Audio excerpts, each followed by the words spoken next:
It's 2021 and you might be wondering, what am I doing with my money? What should I be doing with my cash? I've got some money that I've been saving up. I need to invest it. I can't just let it pile up. What should I do with it? And the options are you can put it in a box under your bed, in which case it's doing nothing. In fact, it's devaluing because of inflation. So I'm not really going to look at that with that option. And then the options are, as you see on the board behind me, you could put the money in the bank, you could put it in the stock exchange, or you could put it in property, or you can put it in crypto. And crypto is pumping at the moment. Everybody's excited about it. So I'm not going to look at crypto right now. That's quite specialized and it's very risky. And people make a lot of money out of cryptocurrency, but they've also lost a lot. So that's more specialized. I don't want to go into that. I want to keep this main and plain. What do you do with your money? So let's look at the numbers and compare apples with apples. So firstly, if you put your money in the bank, I've done a bit of homework, and if you put it in a sort of fairly casual, easy to access savings account, you're probably going to get 1% interest, which means you're going backwards because inflation is sitting at about 3% at the moment. And if you put it in a fixed deposit, and depending on how much money you have in the account, you can go up to about 4%. 4% per annum. That's about the best you're going to get putting money in the bank. And you might squeeze it to 4.2 or 4.25 by making it fixed deposit with long notice periods and so on. But I think it's safe to say that in South Africa at the moment, about 4% is what you can get. And I was talking to an investor who lives in Scotland, a South African guy who's living in Scotland, and he said he can't even put his money in the bank there. They don't get interest.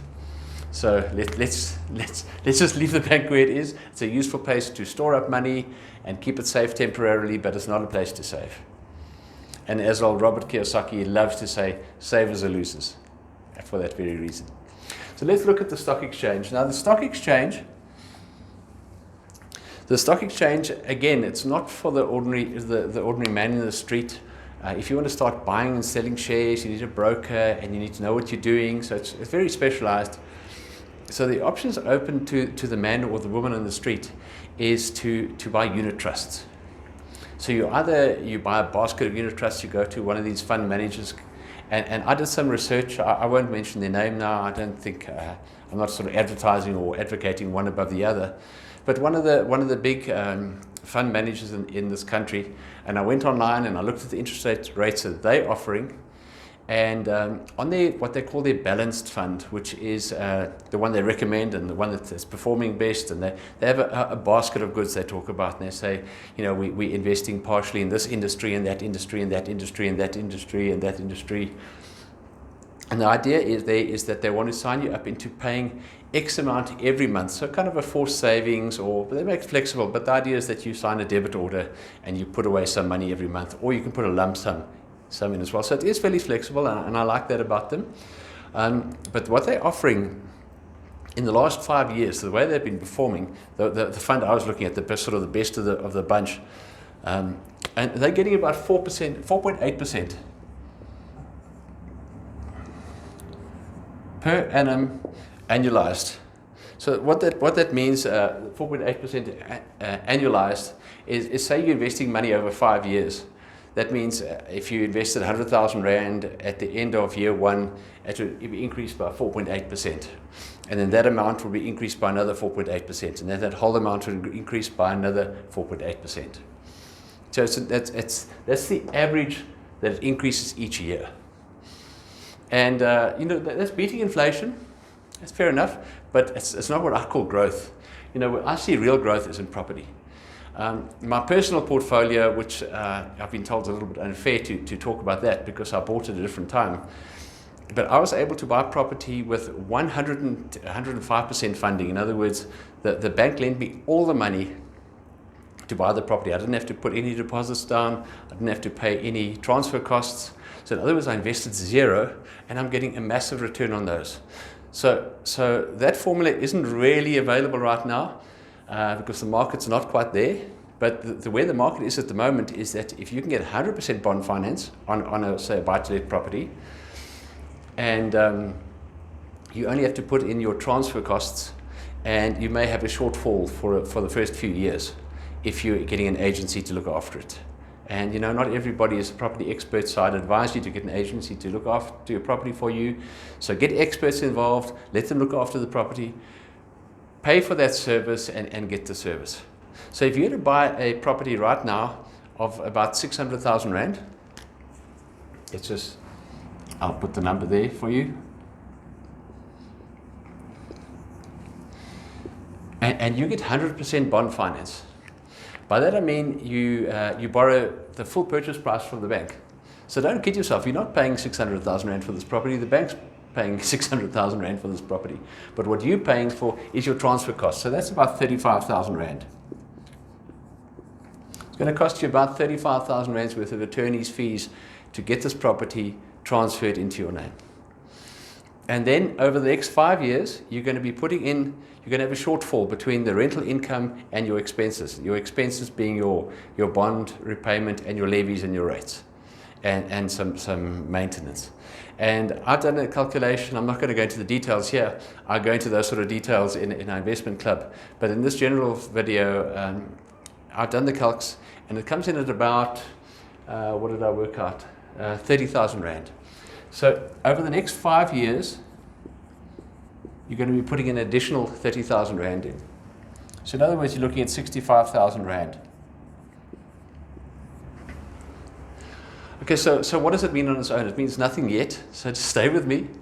I've then taken the Lightstone property index and seen what properties are growing at recently in South Africa, the average. And the average is about 4% per annum at the moment. And what we do is we say if that's the average, and the average includes all the towns that aren't doing well all over the country, if we go and cherry pick and we pick the best spots, we're getting growth rates of about 6% per annum. So I use 6% per annum. So if you take this property and grow it in value by 6% per annum, at the end of 5 years, you've grown about 200,000 Rands worth of value. There we go.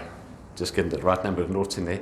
So in other words, you've grown 65,000 Rand, which you had the initial payment, and then it's sort of every year you paid less and less and less and less, till you paid in a total of 65,000 Rand, and you get a return of 200,000 Rand at the end of 5 years. And I'll come back to why I do 5 years just now. But that with some clever mathematics gets to an annualized return of about 24%. So that's an annualized return of 24%. In other words, you take 65,000 Rand, I use very rough numbers here, and you grow that by 24% every year. After 5 years, you get to 200,000. But that's not exactly true, because that 65,000 Rand wasn't all invested in the beginning. It was invested in sort of slowly. So in actual fact, you're getting higher than 24%. But 24% compared to 4.8 and 4.4%, it already tells a story. But that's not all, as they say in the midnight adverts. There's more. And I say 5 years because by the end of 5 years, you're no longer having to put extra cash into investment. So it's no longer an investment. You're not investing anymore. Now it's just a cash cow. And every year it's going to pay you more and more and more. As the rent will go up, your bond repayment stays the same, and eventually your bond repayment stops. But from about year 6 onwards, your rental income is much higher than your bond repayment and your costs, your running costs.